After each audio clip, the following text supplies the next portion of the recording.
आज इस लेक्चर में हम ओलिगोपोली मार्केट के बारे में पढ़ेंगे। इससे पहले के लेक्चर्स में मैं आपको मोनोपोली मार्केट, परफेक्ट कंपटीशन और मोनोपोलिस्टिक कंपटीशन, इन तीनों मार्केट के जो भी फीचर्स हैं और इनकी जो मीनिंग्स हैं इसके बारे में बता चुका हूँ। तो आज इस लेक्चर में हमें ओलिगोपोली मार्केट के बारे में पढ़ना है और इसके लिए सबसे पहले इसकी जो डेफिनेशन है उसको देख लेते हैं। अगर ओलिगोपोली मार्केट को एक्सप्लेन करना चाहें तो हम इस वर्ड में एक्सप्लेन कर सकते हैं। Oligopoly is the market situation where there are a few sellers produce homogeneous और differentiated products। यानी कि ओलिगोपोली मार्केट एक ऐसी मार्केट है जिसमें किसी प्रोडक्ट को बनाने वाले a few sellers, a few का मतलब होता है कि थोड़े से, यानी कि जो सेलर्स हैं, जो प्रोड्यूसर्स हैं वो काफ़ी कम संख्या में होंगे और जिनके जो प्रोडक्ट हैं वो या तो होमोजीनियस होंगे, एक जैसे होंगे, या फिर वो अलग अलग होंगे। जैसे अगर इसको एक एग्जाम्पल से समझा जाए तो अगर हम बिस्कुट का एग्जाम्पल लेते हैं तो बिस्कुट को बनाने वाली बहुत सारी कंपनीज हैं, अलग अलग ब्रांड के बिस्कुट आते हैं। आप किसी भी कन्फेक्शनरी शॉप पे चले जाइए तो उसमें बहुत सारे ब्रांड्स के, बहुत सारी कंपनीज के बिस्कुट आपको दिख जाएंगे। उसके बावजूद भी अगर आप लोकल मार्केट में जाएंगे कि हर गांव में, हर जगह, हर सिटी में बहुत सारे लोकल कंपनीज भी जो बिस्कुट्स हैं वो बनाती हैं।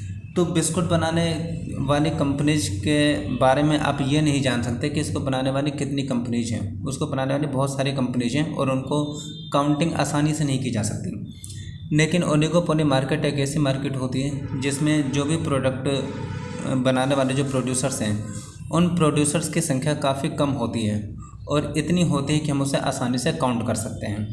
जैसे अगर हम इंडिया की बात करें, इसमें कार बनाने वाली कंपनी के बारे में अगर हम बात करते हैं प्रोडक्ट के रूप में, अगर हम कार को लेते हैं और ये देखना चाहें कि कार को बनाने वाली कितनी कंपनीज मार्केट में हैं, तो इंडिया में कार को बनाने वाली कुछ गिनी चुनी कंपनीज ही हैं। जैसे आपकी मारुति हो गई, हुंडई हो गई और इसी तरीके से और भी कुछ कंपनीज हैं जो कार को बनाती हैं। तो कार को बनाने वाली जितनी भी कंपनीज हैं, आप चाहें तो उनके आसानी से एक छोटी सी लिस्ट बन सकती है, आप उसे आसानी से काउंट भी कर सकते हैं। लेकिन आप से यह कहा जाए कि भारत में बिस्कुट बनाने वाली कितनी कंपनीज हैं, टोटल कितनी कंपनीज बिस्कुट को बनाती हैं, तो उन कंपनीज को काउंट करना काफ़ी मुश्किल है क्योंकि वो अनलिमिटेड कंपनीज हैं। ब्रांड लेवल पे भी देखें तो बहुत सारी कंपनीज बिस्किट बनाती हैं। और इसके अलावा अगर आप लोकल मार्केट में भी जाएं तो बहुत सारी जगह लोकल मार्केट्स में भी अलग अलग लोग बिस्किट्स वगैरह का काम करते हैं। बेकरी वाले भी बिस्किट्स बनाते हैं। तो बिस्किट बनाना जो अपने नाम से जो बिस्किट्स का जो प्रोडक्शन करते हैं और उसे मार्केट में बेचते हैं। तो बिस्किट बनाने वाली कंपनीज को काउंट नहीं किया जा सकता इतनी आसानी से। लेकिन अगर हम प्रोडक्ट के रूप में कार को लेते हैं तो कार एक ऐसा प्रोडक्ट है जिसको बनाने वाली कुछ निश्चित ही कंपनी है, थोड़ी सी कंपनी है और जिन्हें आसानी से हम काउंट कर सकते हैं। तो कार का जो मार्केट है वो ओलिगोपोली मार्केट के अंदर आएगा। यानी कि कार एक ऐसा प्रोडक्ट है जिसे बनाने वाली काफ़ी कम कंपनीज मार्केट में हैं और जिन्हें आसानी से काउंट किया जा सकता है। तो ओलिगोपोली मार्केट एक ऐसा मार्केट होता है जिसमें किसी भी प्रोडक्ट को बनाने वाली काफ़ी कम कंपनीज होती हैं और उनकी संख्या इतनी होती है कि हम उसे आसानी से काउंट कर सकें। ये ओलिगोपोली मार्केट की कैरेक्टरिस्टिक्स हैं। और इसमें जो प्रोडक्ट वो कैसे होंगे, वो या तो होमोजीनियस होंगे या फिर वो डिफ्रेंशिएटेड होंगे।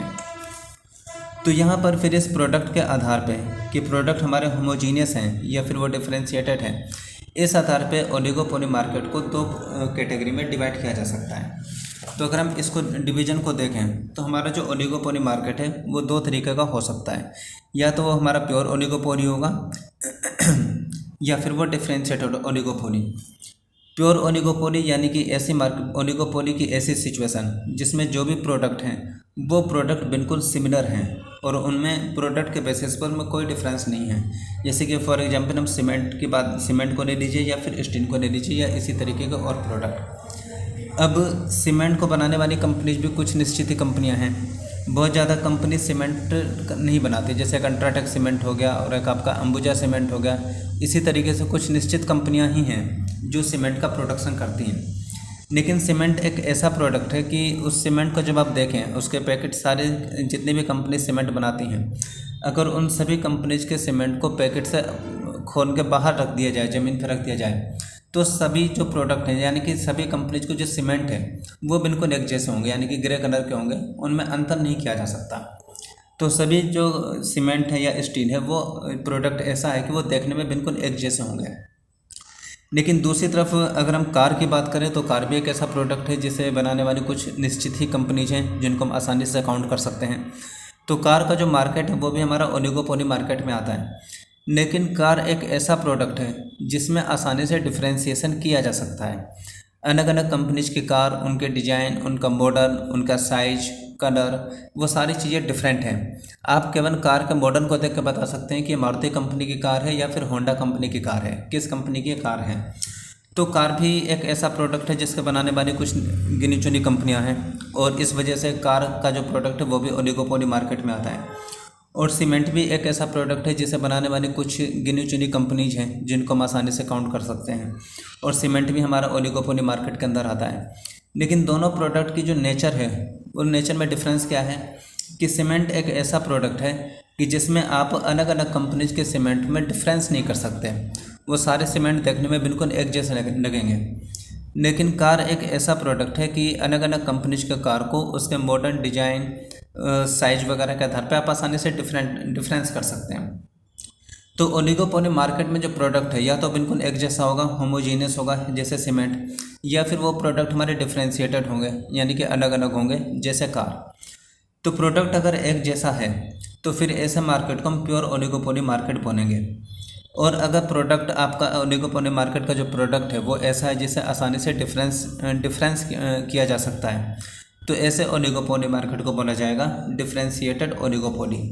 यानी कि ओलिगोपोली जो मार्केट है वो हमारे दो टाइप्स के मार्केट में डिवाइड हो जाता है, प्योर ओलिगोपोली और डिफरेंशिएटेड ओलिगोपोली।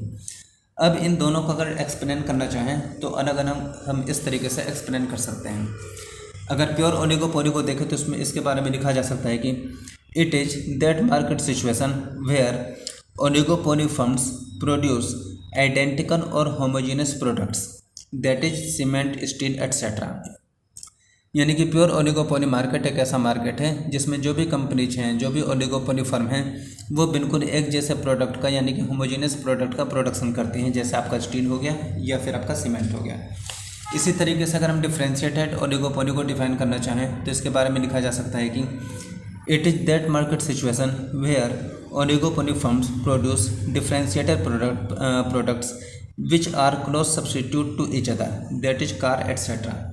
यानी कि ऐसी ओलिगोपोली फर्म जो ऐसे प्रोडक्ट को बनाती हैं जिनमें आसानी से डिफरेंस किया जा सकता है और वो प्रोडक्ट एक दूसरे के क्लोज सब्स्टिट्यूट हैं, जैसे आप मारुति कंपनी की कार, होंडा कंपनी की कार, ह्यूंडई कंपनी की कार, तो सभी कार एक दूसरे के सब्स्टिट्यूट हैं। आप मारुति कंपनी की कार को ना खरीद के होंडा कंपनी की कार को खरीद सकते हैं, होंडा कंपनी की कार को ना परचेज करके आप ह्यूंडई कंपनी की कार को भी परचेज कर सकते हैं।